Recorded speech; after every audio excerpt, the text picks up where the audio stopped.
গ্রামের নাম মোহনপুর। বিভিন্ন ধর্ম ও পেশার মানুষ বসবাস করত এই গ্রামে। খুব সুখে শান্তিতে দিন যাচ্ছিল তাদের। কিন্তু কদিন ধরে ওই গ্রামে দেখা দিয়েছিল এক ভয়ানক ভূতের উপদ্রব। তার ভয়ে কেউ রাতের বেলা বের হতে পারত না। যদিও কেউ ভুলে বের হতো, পরের দিন তাকে মৃত অবস্থায় পাওয়া যেত।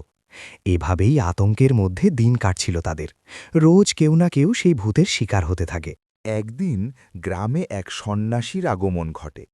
গ্রামের লোকজন সেই সন্ন্যাসীর কাছে গিয়ে তাদের বিপদের কথা খুলে বলে। সব শুনে সন্ন্যাসী সেই রাতে ওই গাছতলায় যায়।